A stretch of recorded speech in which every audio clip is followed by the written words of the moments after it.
नहमदुहु व नसल्ली अला रसूलिहिल करीम। दोस्तों, साथियों, अस्सलामु अलैकुम। अल्लाह पाक ने हमें जो नेमतें अता की हैं, सारी नेमतें अपनी अपनी जगह पर बहुत आला दर्जे की हैं और हमारी ज़िंदगी के अंदर उनका बहुत बड़ा किरदार है। लेकिन एक नेमत उनमें से सेहत वाली बहुत आला दर्जे की है, इंसानी सेहत। असल में बात यह है कि जिसके पास जो नेमत वाफरी मकदार में होती है वो उसको किसी कतार शुमार में नहीं लाता, और जो नहीं होती वो कहता है कि यार असल नेमत तो ये है, ये अगर मुझे मिल जाए ना। हालांकि सेहत वाली नेमत बहुत ही आला नेमत है। हज़रत अली रज़ी अल्लाह ताला अन्हु इंसानी ज़हन का एक ख़ुलासा बयान करते हैं, इंसानी किरदार का। फरमाते हैं कि ये इंसान भी अजीब बेवकूफ़ है कि पहले ये दौलत कमाने के लिए अपनी सेहत को दाव पे लगाता है, दिन रात एक कर देता है, सफ़र हज़र हर वक्त मुश्किलात के अंदर, यहाँ तक कि सेहत को अपना पैसा कमाने के लिए कुर्बान कर देता है। और फिर एक वक्त आता है कि जब सेहत ख़राब हो जाती है, पैसा आ जाता है, फिर इस सेहत के हुसूल के लिए दोबारा अपने पैसे को ज़ाया करता है, लेकिन सेहत नहीं मिलती। पहले सेहत को पैसे के लिए ज़ाया करता है, बाद में पैसे को सेहत के लिए ज़ाया करता है। तो मैं अर्ज़ कर रहा था कि इंसानी सेहत अल्लाह पाक ने जिस किसी को भी दी है उसको चाहिए कि इसकी कदर करें।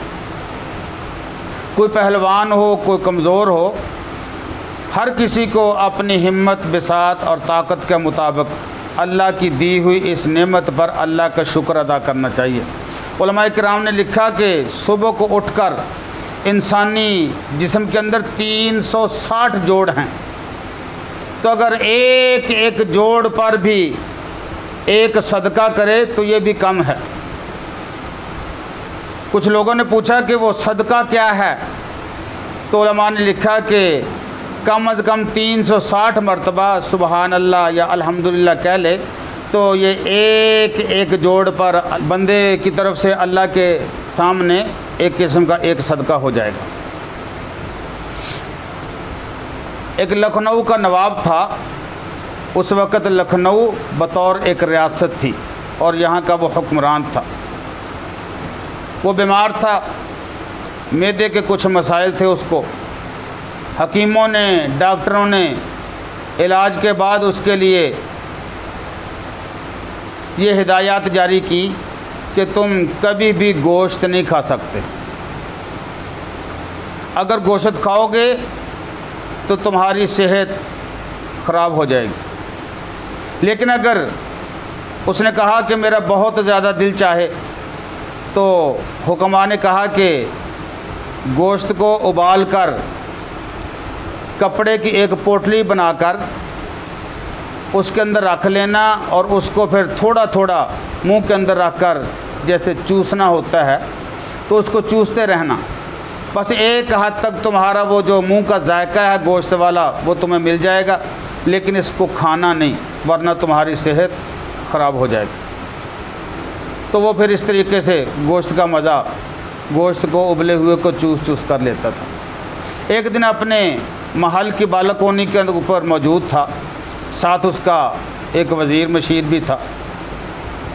दूर देख रहा है पहाड़ों के ऊपर नदी नाले गिर रहे हैं, क्या खूबसूरत मंज़र है।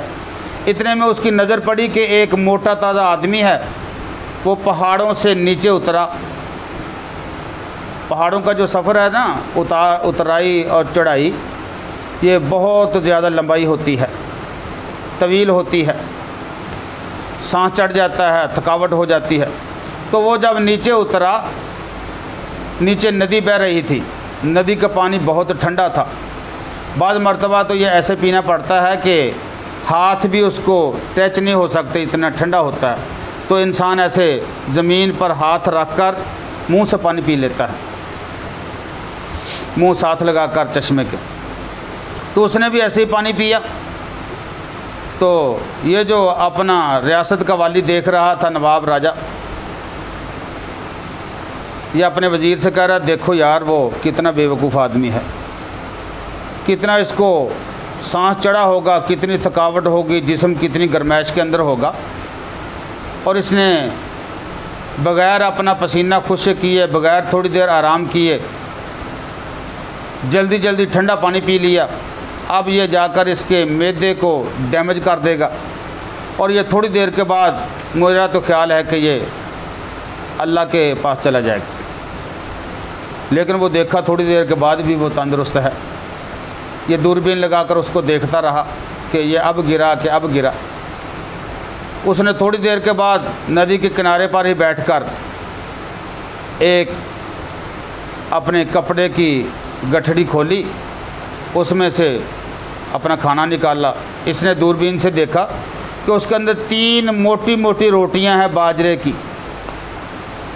कहने लगा ये बाजरे की रोटी जो होती है ना, ये हज़म करने के अंदर बहुत ही इंसानी मैदे को इसके लिए मुशक्क़त करना पड़ती है, देर लगती है। तो इसने कहा यार ये रोटियां खाएगा, ये शायद एक खा ले।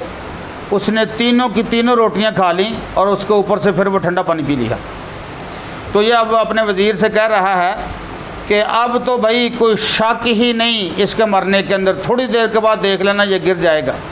इसने इतनी वज़नी रोटी खाई है, ये तो इंसान को हज़म ही नहीं हो सकती, और फिर एक नहीं 3 रोटियां बाजरे की, और ऊपर से फिर ठंडा पानी, चाय का घूंट पी लेता तो शायद बच जाता। और उसके ऊपर भी कमाल उसने ये किया कि वो रोटी खाकर वहीं पर सो गया। कहने लगा अब तो इसकी मौत और भी यकीनी हो गई कि ये चलता फिरता तो शायद बच जाता, अब तो बिल्कुल इसका मैदा काम करना छोड़ जाएगा सोने के बाद। लेकिन वो आधा पौना घंटा उसने आराम किया, फिर वो उठा, जमाई ली और तंदुरुस्त आदमियों की तरह अपनी गुठड़ी उठाई और चल पड़ा। जा रहा है दूर, ये हैरान रह गया राजा नवाब।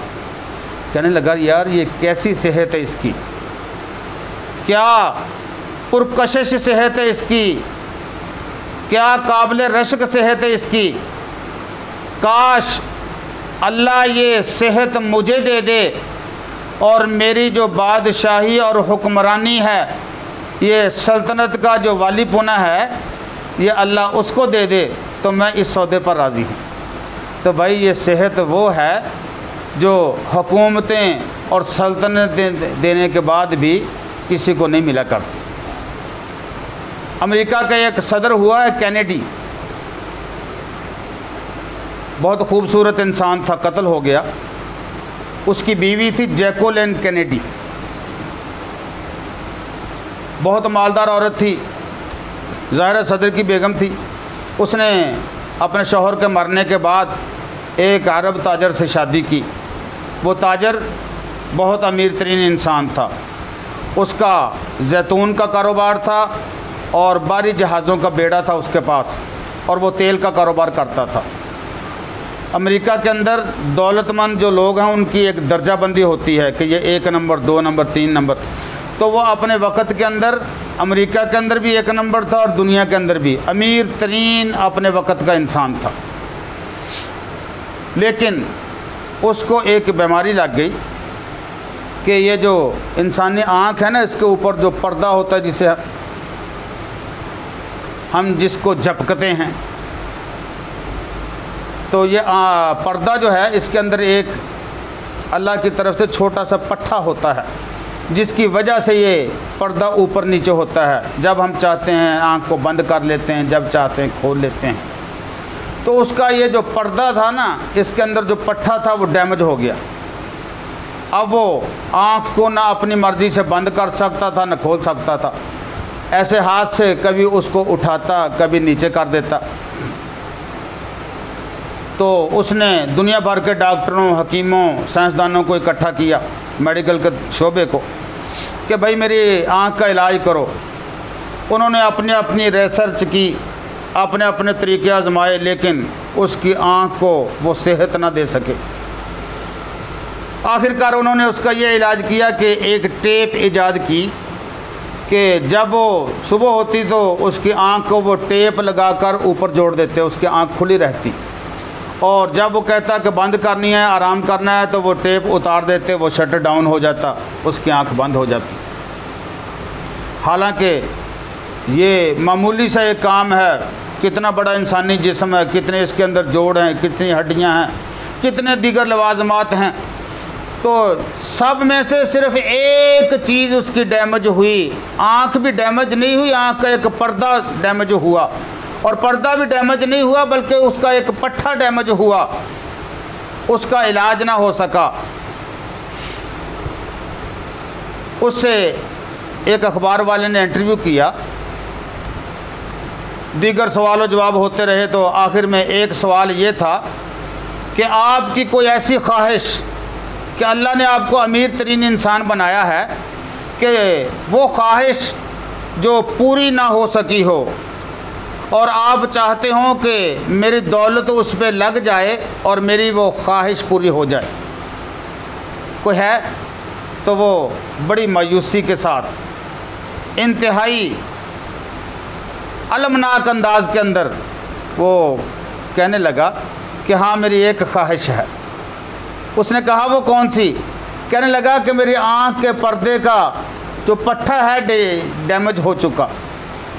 अगर दुनिया के अंदर कोई बड़ा से बड़ा डॉक्टर और हकीम भी ऐसा हो कि वो मुझसे मेरी सारी की सारी दौलत ले ले और मेरे आँख के पर्दे का वो पट्टा सही कर दे, तो मैं ये सौदा करने के लिए तैयार हूँ, इसके अंदर खसारा नहीं मेरे लिए। तो भाई ये वो सेहत है इंसानी जो अल्लाह ने हमें बग़ैर किसी दरख्वास्त के और बग़ैर किसी फ़ीस के अता की हुई है। हमें चाहिए कि इस सेहत की जितनी भी कदर करें, कर लें। ये बहुत ज़्यादा मुश्किल काम नहीं, बस सिर्फ़ ये है कि इसकी हिफाजत करनी है और अल्लाह का हर वक्त उसकी दी हुई नेमत पर शुक्रिया अदा करना है। व आखिरु दावाना अनिल हम्दुलिल्लाहि रब्बिल आलमीन।